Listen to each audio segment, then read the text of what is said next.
오늘이 6월 20일입니다. 71년 전 6월 25일에 6.25 전쟁이 일어난 지 5일 전입니다.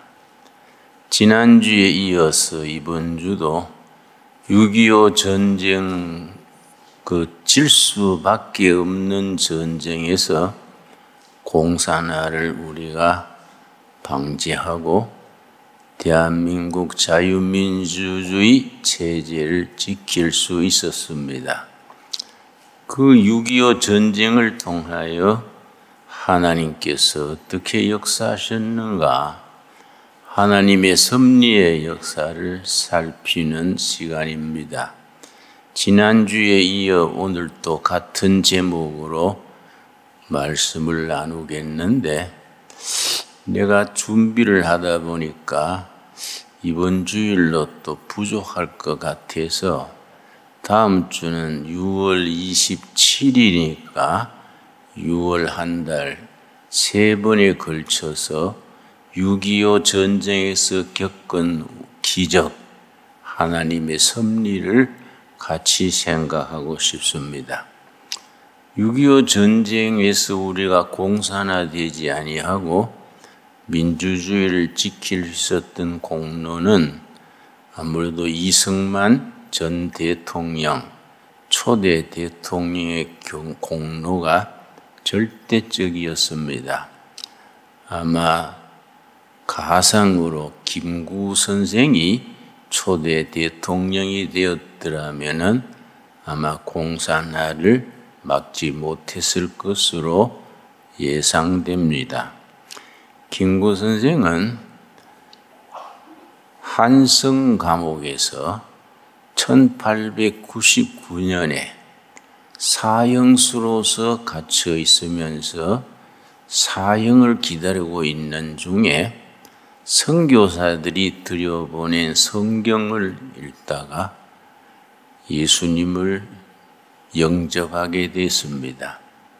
한성 감옥이 너무 비좁아서 목에 사형수는 이리에 칼을 차고 손을 수갑을 채우고 발목도 수갑을 채우고 그 한 사람당 0.2평 꼼짝 못하는 좁은 방에서 성경을 읽을 자리가 없으니까 앞에 앉은 죄수 등허리에 성경을 펴놓고 그래서 읽었습니다. 그런데 성경을 한 장 읽고 나서 제칠 수가 없으니까 손을 묶여 있고 하니까 옆에 죄수한테 책장을 좀 넘겨주시오. 그 옆에 죄수가 그래 못하면은 입으로 책장을 넘기면서 그렇게 성경을 읽다가 예수 그리스도께서 십자가의 고난을 당하신 이야기, 로마 군인들한테 뺨 맞고 가시면류관에 찔리고 그 얘기를 들으면서 이 어른이 내 신세하고 비슷하구나. 이런 어른이면 나를 이해해 주겠구나. 워낙 한성 감옥이 힘드니까요. 빈대 목이 벼룩에 뜯기고 몸은 묶여 있고, 그러고 그 한성 감옥은 주로 사형 당할 사람들이 수감되어 있었기 때문에 밥 자체가 모래 절반, 보리 절반 그런 밥을 먹였습니다. 거기에 6개월만 있으면은 이빨이 전부 나갔다 그럽니다. 그런 자리니까 성경에 예수님의 십자가가 이해가 된 거지요. 이런 어른이면은 내가 당하는 고난을 이해하시겠구나. 그래서 성경 읽다가 십자가 고난을 이기시고 부활하신 예수님을 깨닫고 예수님을 영접하게 됐습니다. 그때 전 조선에 기독교인이 40여 명밖에 되지 않았습니다. 40여 명이 거의가 백정, 하층민들이지요. 이승만이 양반으로서는 첫 번째 교인이 됐습니다. 그 교인이 된 뒤에 그 정치범으로 있는 사람들을 열심히 전도해서 감옥에서 이승만이 전도한 교인이 41명이나 됐습니다. 그 중에 이상제 같은 훌륭한 일꾼들, 그때 전도받은 41명 중에 민족 지도자들이 많이 배출됐습니다. 그런데 이제 밖에 있는 선교사들이 이승만이 배제학당 다닐 때 워낙 총명했으니까 6개월 만에 영어를 다 떼고 선교사들과 영어로 대화하고 6개월 뒤에 후배들을 영어를 가르치고 이런 재주 있는 사람이니까 이승만이 감옥에서 예수님을 믿게 됐다 하니 앞으로 조선교회를 위해서, 조선을 위해서 이 젊은이를 살려야겠다 생각을 하고 그 뒤에 선교사들이 고종황제를 만나서 부탁을 했습니다. 고종황제가 그때 신빈이 위험하고 고종황제의 그 황후가 일본 자객들한테 죽고 했지 않습니까? 그래서 고종황제가 신빈이 위험하니까 아무도 믿을 수가 없으니까 선교사들이 밤낮으로 불침번을 썼습니다. 선교사들이 권총 차고 고종황제를 신변을 지켰습니다. 그러니까 고종황제는 고맙지요. 선교사가 고종황제한테 폐하, 우리가 폐하를 이렇게 도와드렸으니 우리 부탁도 좀 드려주십시오. 그게 뭐이냐? 그러니까 이승만이라는 청년이 아주 총명하고 아까운 인재인데 역적으로 몰려서 사형 선고를 받고 사형을 기다리고 있습니다. 그 사람을 좀 살려주시오. 그러니까 고종황제도 선교사들이 자기를 많이 도왔으니까 그래서 무기로 감형을 시켰습니다. 그 선교사들 요청에 의해서 사형당하지 않고 무기로 떨어졌다가 그 다음 10년으로 감형이 됐습니다. 사형이 풀리면은 목에 칼도 풀어주고 손 묶은 것도 풀어줍니다. 그러고는 선교사들이 영어로 된 책을 경제, 사회, 정치, 세계 정세 골고루 반입을 시켜 차입을 시켜주니까 감옥에 있으면서 독서를 많이 했습니다. 그러고 감옥 안에서 학교를 열었습니다. 그 이승만이 죄수로서 하루에 한 번씩 강의하는 시간에는 간수들까지 와서 교육받곤 했습니다. 그런데 5년 뒤에 이승만이 예수 믿고 난 5년 뒤에 1904년에 노일 전쟁이 터졌습니다. 러시아와 일본이 전쟁이 터졌는데 이기는 나라가 조선을 먹게 돼 있었습니다. 조선은 벌써 망하게 돼 있었지요. 러시아가 이기면 러시아가 조선을 먹고 일본이 이기면 일본이 차지하게 되는데 러시아가 져버린 거예요. 일본이 이겼으니까 당연히 한일 합방으로 가는 거지요. 그리고 고종 황제가 이러다가 나라를 잃겠다 싶어서 러시아나 일본보다 더 센 나라가 어디냐? 그 나라에 부탁을 해서 우리나라 국권을 좀 지키도록 특사를 보내야겠다. 그러니까 미국이 제일 세지요. 그러면은 미국에 특사를 보내가지고 우리가 일본한테, 러시아한테, 중국한테 먹히지 않도록 보호해달라고 특사를 보내자. 그렇게 된 거지요. 특사를 보내려면 영어를 잘해야 되지요. 신하들한테 물었습니다. 이 나라에서 영어를 누가 잘하냐? 그랬더니 영어라면은 이승만입니다. 그자가 지금 어디에 있느냐? 한성 감옥에 있습니다. 그럼 얼른 데려와라. 5년 7개월 만에 영어 잘하는 덕에 석방이 돼가지고 고종 황제 앞에 섰습니다. 그대가 모든 걸 사면해 줄 테니 미국에 특사로 가가지고 미국 대통령에 내가 친서를 적어 줄 테니까 우리나라를 좀 지켜달라고 해라.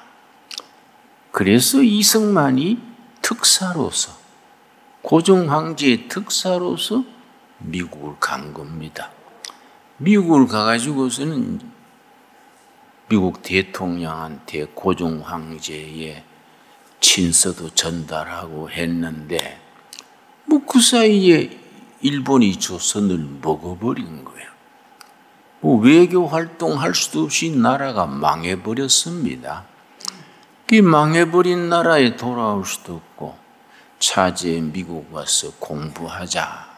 그래서 이제 선교사들의 도움을 받아가지고 자기 감옥에서 배지학당에서 닦은 영어 실력이 출중하니까 워싱턴 DC에 있는 존스 홉킨스 대학에 거기서 학사를 받고 하버드 대학에서 석사를 받고 프린스턴에 가서 박사를 받았습니다. 얼마나 이 사람이 천재적이었는지 그 5년 안에 다 해치웠어요. 그러니까 미국 사람들이 감탄을 해가지고 그 이승만 대통령의 프린스턴 대학의 박사학위 지도 교수가 윌슨 교수랬습니다. 윌슨 교수가 나중에 미국 대통령이 됐지요. 대통령이 돼가지고 국회에 가서 연설을 하는데 이승만 박사의 박사학위 논문이 전시의 중립활동, 전쟁 시의 중립활동을 어떻게 해야 되느냐. 이게 이제 이승만의 박사학위인데 지도교수였던 윌슨이 대통령이 돼가지고 국회 연설하면서 우리 닥터 승만 리, 이승만 박사가 박사 논문에 쓰기를 우리 전쟁 시에는 어떻게 중립국으로 해야 된다. 그걸 인용까지 했습니다. 그 논문이 우수하니까 프린스턴 대학에서 그걸 다 익히려고 인쇄를 해가지고 돌려서 그 당시에 많이 보급이 됐습니다. 그런데 이제 윌슨 지도 교수가 자네 박사학위 받았으니 미국 시민권 줄 테니까 미국 대학에서 교수 생활해라.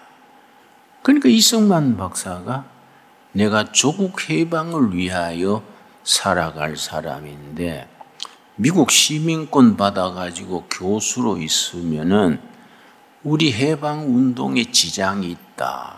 그래서 미국 시민권 안 받고 교수 안 하고 독립운동을 계속했습니다.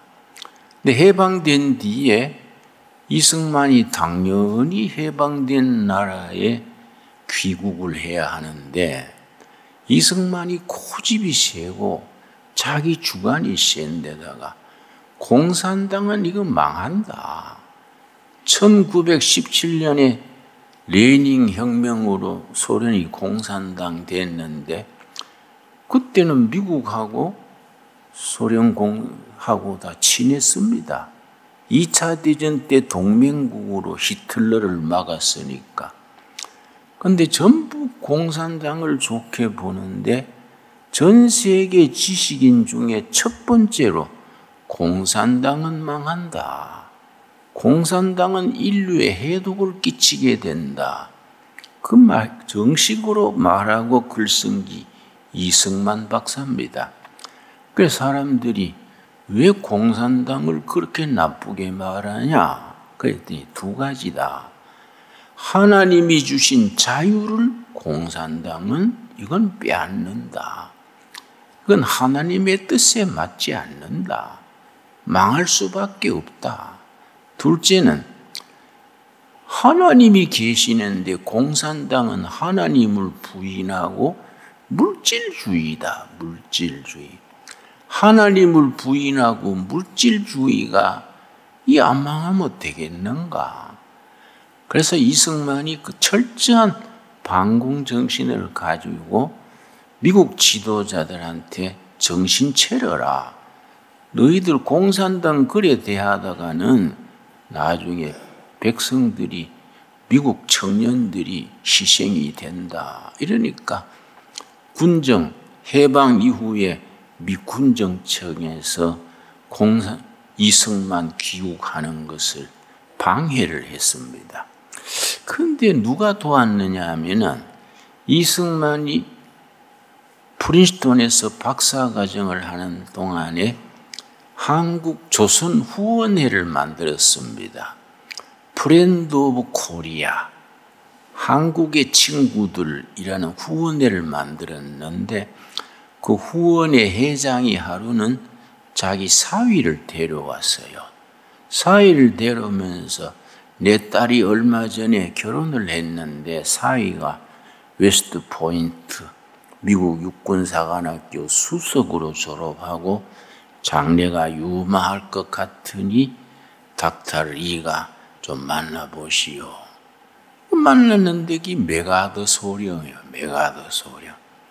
이승만 박사가 메가더 소령하고 이 얘기를 해보니까 신앙이나 국제 정세를 보는 안목이나 보통 청년이 아니거든요. 이승만 박사가 딱 감을 잡았습니다. 이 사람이 보통 사람이 아니다. 앞으로 미국을 이끌어 나갈 지도자가 되겠다. 그래가지고 40년간 친구로서 공을 들였습니다. 심지어 조선 국보인 고려자기 이런 걸 어렵게 구해가지고 메가더한테 선물로 주고 늘 자주 만나서 교제를 했습니다. 해방된 뒤에 미 군정이 이승만 조선에 오는 것을 방해를 하니까 그동안에 메가더는 태평양 사령관이 된 거예요. 그 메가더한테 전화해가지고 메가더 장군, 제네럴 메가더, 내가 해방된 조국에 가야겠는데 당신 부하들이 군정이 나를 방해하니 내가 좀 귀국하도록 해주시오. 그러니까 메가더가 자기 전용기 비행기를 내줘가지고 메가더 전용기를 타고 돌아왔습니다. 뭐 그렇게 이제 해방 전국에 소란했던 거 지금 뭐 좌파, 우파, 진보, 보수 다 오는 거 이건 봄날씨요.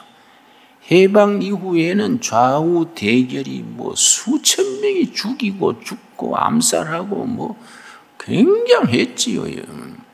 그때는 뭐 미 군정청 조사에 우리 국민 여론조사에 해방 이후에 코리아가 공산주의를 해야 되느냐 민주주의를 해야 되느냐 미 군정청이 조사를 했는데 78%가 공산주의 해야 된다.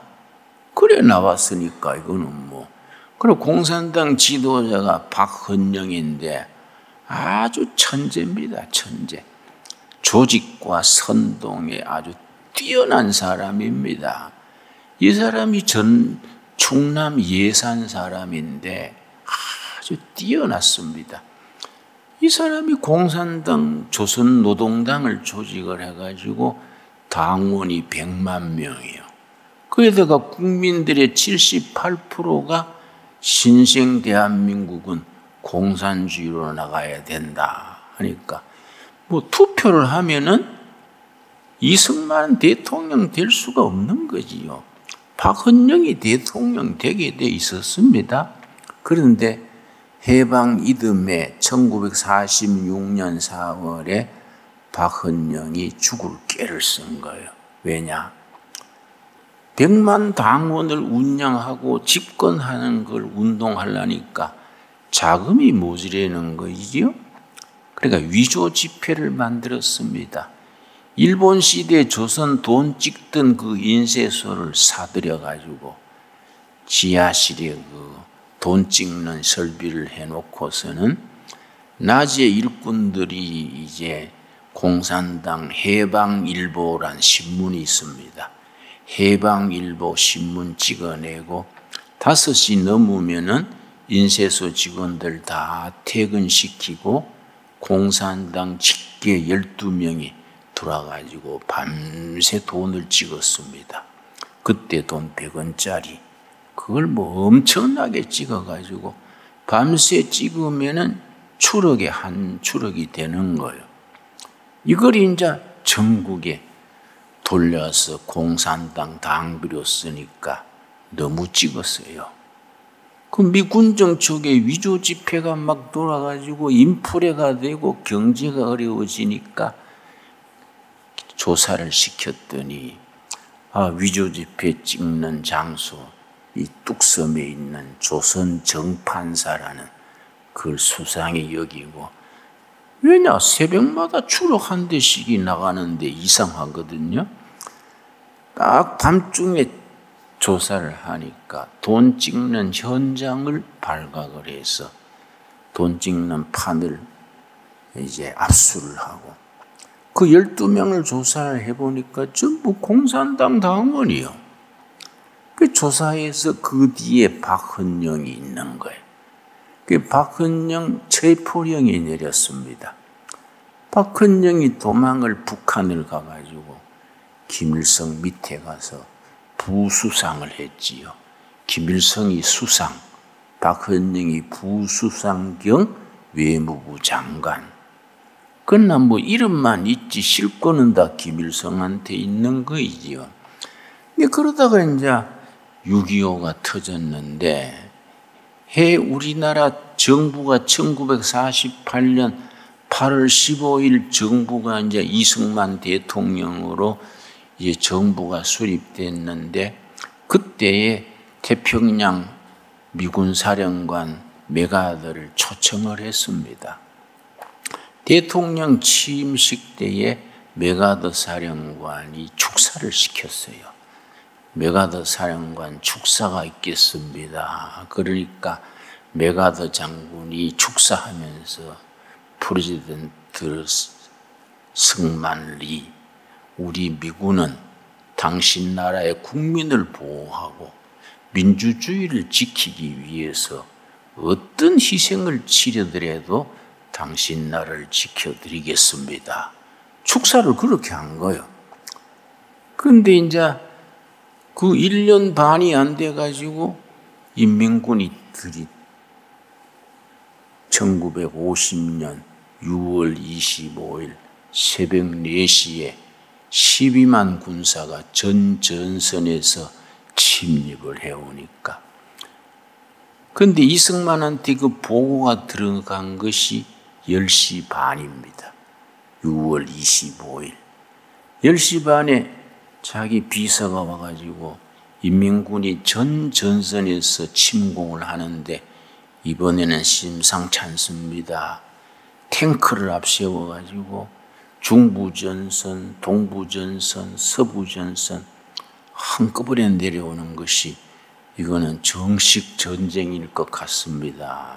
그래 이승만이요 1시간을 나한테 주라. 방에 들어가서 1시간 기도했습니다. 1시간 동안 기도하고 나서 11시 반에 미국 대사를 불러라. 미국 대사가 무초 대사예요. 무초 대사를 불러가지고 아무래도 이번에는 인민군이 전면 공격인 것 같으니 내가 기도하면서 4가지 원칙을 세웠으니 협조해 주시오. 무추대사가 대통령 각하 얘기해 주십시오. 그러니까 4가지를 얘기했어요. 한국에서 시작된 전쟁이 세계대전으로 넓혀지면 안 된다. 한국전으로 끝내야 된다. 첫째. 둘째는 우리가 전쟁 준비가 안 됐는데 국민 총력전으로 해야겠다. 돌멩이 들고 도끼 들고 북한은 소련제 전차 무기를 가지고 훈련받은 군이 내려오니 우리는 당신네 나라에서 무기를 안 줬잖냐.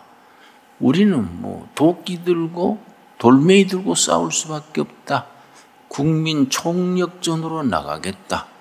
셋째는 우리가 전쟁 준비 없이 이렇게 싸우려 하는데 미국하고 소련이 38선을 줄을 꺼서 우리나라 분단시켰지 않느냐.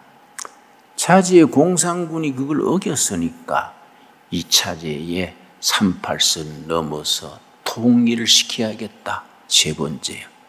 네 번째는 우리가 힘이 약하니까 미국과 유엔군이 우리를 무기를 지원해주고 도와주시오. 요 4가지를 제안한 거지요. 그래서 6.25 전쟁이 시작됐는데 그 다음날 2월 26일에 부하들이 심상치 않으니까 저 부산으로 열차를 타고 피난 갑시다. 그러니까 이승만 대통령이 내가 서울에 떠나면은 지금 일선에서 군인들이 싸우는데 사기가 떨어질 거 아니냐. 마지막까지 내가 붙어야지. 그래서 안 떠나고 있으니까 벌써 의정부까지 인민군이 진격해가지고 포사격 거리에까지 인민군이 온 거예요. 인민군이 청와대에다가 포를 쏴가지고 대통령이 죽으면 나라가 망해버리니까 그래서 기차를 타고 부산으로 내려갔지요. 그때 이 얘기 참 흥미진진합니다. 그런데 인민군들이 서울을 사흘 만에 점령을 했는데 막바로 내려가지 않고 사흘을 허비한 얘기 지난주일 얘기했지요. 그런데 왜 인민군이 사흘을 허비했냐? 거기에 대해서 아주 학자들의 논란이 많습니다. 그 중에 한 가지가 뭐냐 하면은 1949년 4월 달에 김일성과 박헌영이 소련의 스탈린이 불렀어요. 스탈린이 김일성과 박헌영 불러가지고 이제 누구를 지도자를 뽑을까 테스트한 거예요. 그런데 가만히 얘기를 들어보니까 박헌영은 너무 똑똑해. 그런데 김일성은 소련군 대위 출신이니까 시킨 대로 하겠다. 그러니까 김일성한테 소련 주둔군의 지원을 받아서 인민공화국을 세우시오. 그리고 박헌영한테는 그렇게 참 고생해서 조선노동당을 일으켰는데 대선배인데 당신의 그 수고를 치하합니다. 그리고 입을 떼운 거예요. 그러니까 김일성이 북한의 지도자로 스탈린이 정한 거이지요. 그래서 이제 둘이서 남조선을 우리가 공격해서 통일하겠습니다. 그러니까 스탈린이 그런 무기하고 이런 걸 다 지원해 줄 때 처음에는 거절했지요. 미군이 아직 있는데 미군이 철수하면 몰라도 미군이 있을 때 하면 안 된다. 근데 그 다음에 1949년에 미군이 철수했습니다. 소련이 먼저 철수하고 소련이 뭐라 그랬냐면 우리도 철수했으니 미국도 철수해야 되지 않느냐. 이래가지고 이제 미군도 49년대 6.25 전쟁 1년 전에 미군이 전부 철수했습니다. 그러니까 인민군이 자신감을 가지고 내려온 거지요. 그때 박헌영이 김일성한테, 스탈린한테 뭐라 그랬냐면은 서울만 점령하면은 몇십만의 공산당 당원이 전국에서 봉기를 일으켜가지고 남조선은 제풀에 떨어진다. 큰 소리 친 거예요. 그래서 일설에 의하면은 서울에서 3일간 머문 것이 전국의 노동당 당원들의 봉기가 일어나도록 기다리지 않았느냐. 그런데 수십만 공산당원이 한때 100만에 가깝던 공산당원이 왜 봉기가 안 일어났느냐. 그 전에 1949년에 서울의 공산당 서울시당 위원장이 홍민표입니다. 홍민표. 이 사람이 아주 중요합니다. 홍민표가 이 사람이 서울시당 지원 이 사람이 대표인데요. 박헌영은 북한으로 도망가가지고 38선 가까운 해주에서 조선노동당, 남조선 노동당을 지휘하고 해주에서 지휘를 계속하는 겁니다. 그 밑에 김삼룡이 대표고 그 밑에 서울시당 대표 홍민표가 있는데 그런데 홍민표가 1948년 5월 10일에 유엔이 결정하기를 남북 전체 유엔 감시하에 선거를 해야 된다. 그 유엔 감시하에 조선 선거를 유엔에 결정했습니다. 이 5월 10일이요. 48년. 그런데 북한에서는 김일성 정권이 벌써 토지 개혁도 하고 군대도 만들고 다 했으니까 유엔 선거 감신단이 오는 것을 막았어요.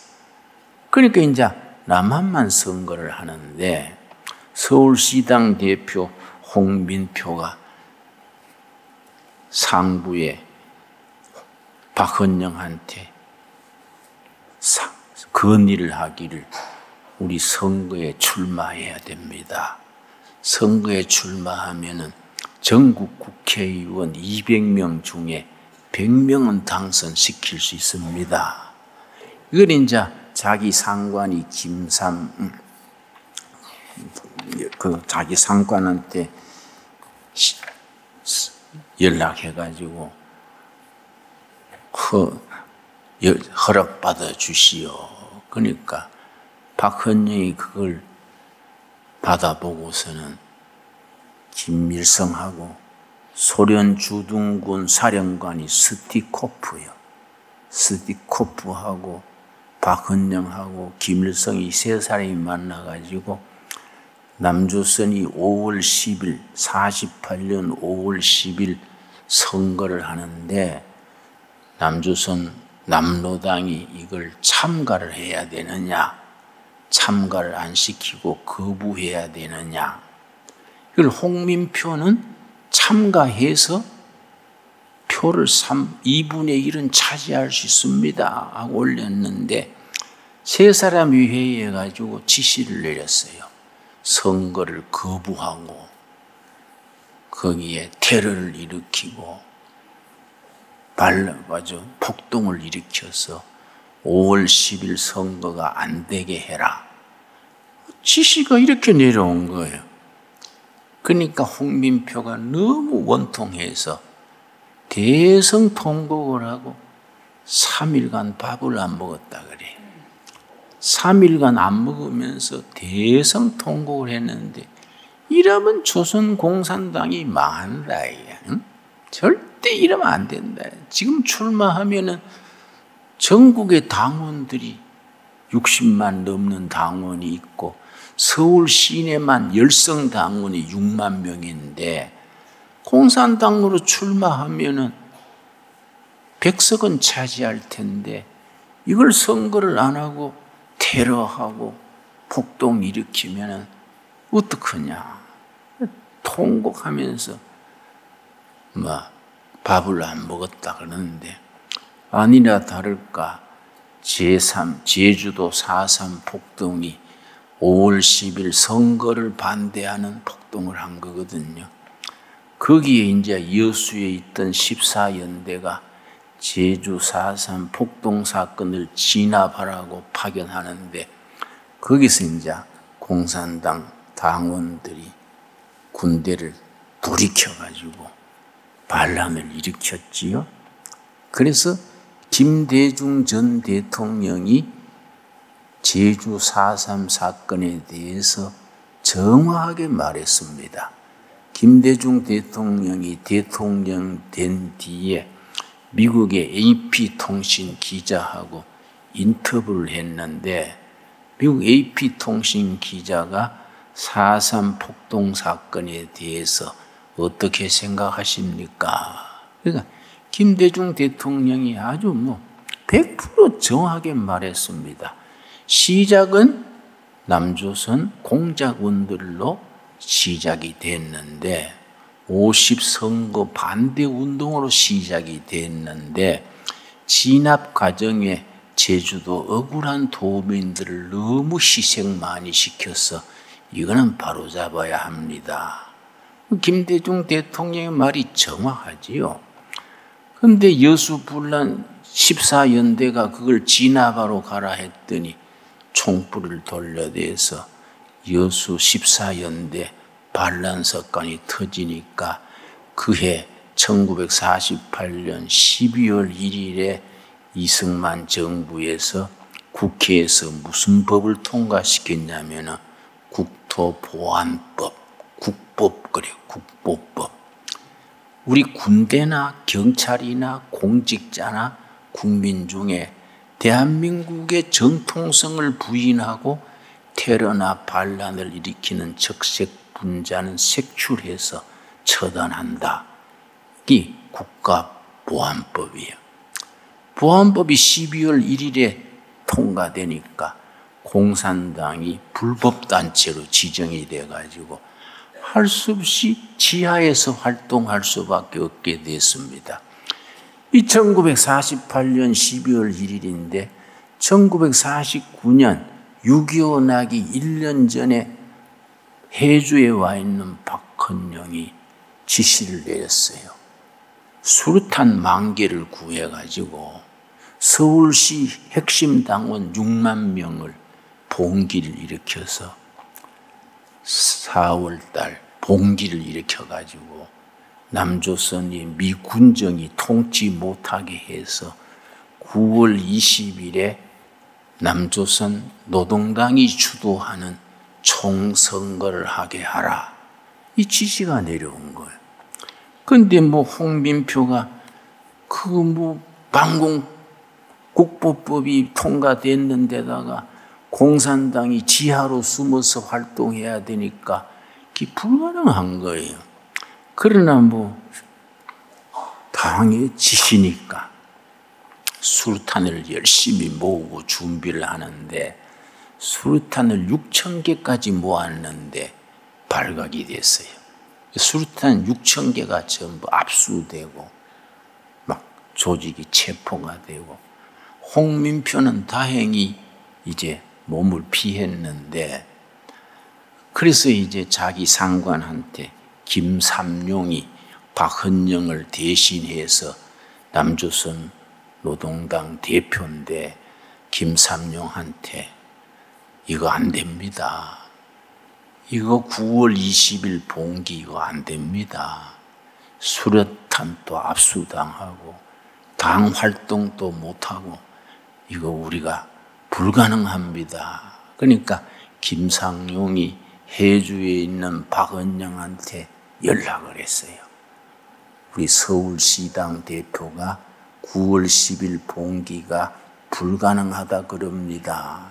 그러니까 박헌영이 무슨 지시했느냐 하면은 그 서울시당 대표 홍민표를 북한으로 보내라. 이 지시가 왔어요. 홍민표가 평양에 가면은 죽는 거거든요. 나를 제거하려 하는구나. 북한에 가도 죽고 남한에 있어도 뜻을 이룰 수 없고, 그래서 9월 어느 날 자기 은신처가 을지로 사가에 대낮에 정장을 하고 을지로 사가에서 무교동 쪽으로 한낮에 거리를 걸으니까 그때 특수부가 오제도 검사입니다. 이 사람이 참 애국자예요. 영락교회 집사를 했는데 검사예요. 오제도한테 연락이 왔어요. 홍민표가 대낮에 을지로 거리를 활보합니다. 그러니까 당장 체포해라. 지시가 떨어졌어. 을지로에서 무교동으로 들어가는 입구에 뒤에서 누가 홍민표 선생 아니십니까? 돌아보니까 오제도 밑에 있는 젊은 검사예요. 예, 맞습니다. 그러니까 순순히 체포가 돼가지고 오제도 앞에 나갔다 이 말이에요. 그래 오제도가 신기해서 당신은 월북을 해도 되고 하는데 왜 체포하라 합시고 대낮에 길거리를 활보했습니까? 그러니까 홍민표가 말하기를 북한에 가면 벌써 박헌영 동지가 가 있는데 내까지 가가지고 또 신세 질 수 없지요. 그래서 내가 이렇게 잡혀오게 됐지요. 그러니까 이제 오제도 검사가 그러면 자수하십시오. 그걸 전향하십시오. 그러니까 그러면 내가 오늘 저녁 식사를 마치고 전향하는 것을 결정하겠다고. 그러니까 오제도 검사가 저녁 식사를 대접을 잘 하려고 국일관이라고 해요. 국일관. 좋은 식당이 국일관 있었습니다.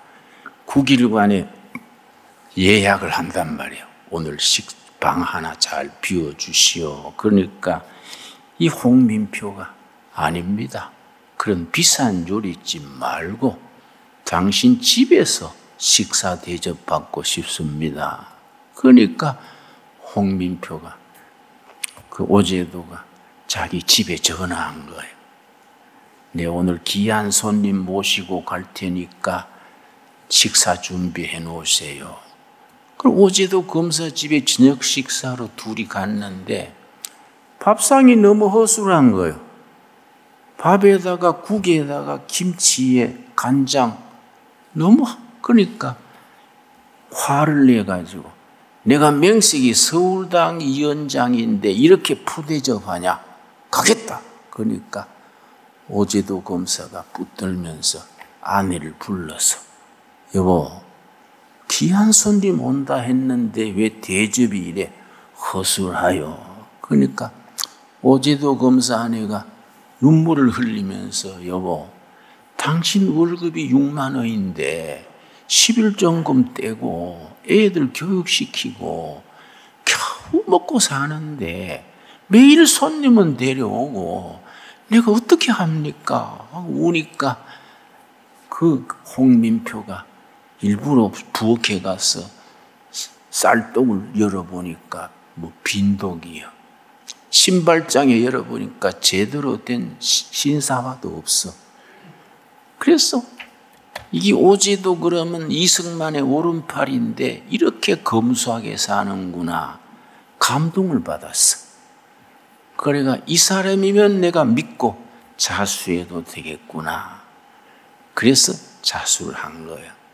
그러고 하는 말이 내 직계 신하가 부하들이 16명이니까 조직책, 군사책 다 있으니까 내일 하루 차를 내주면은 내가 16명을 다 한 자리에 모을 테니까 저녁 몇 시에 당신이 그 자리에 오시오.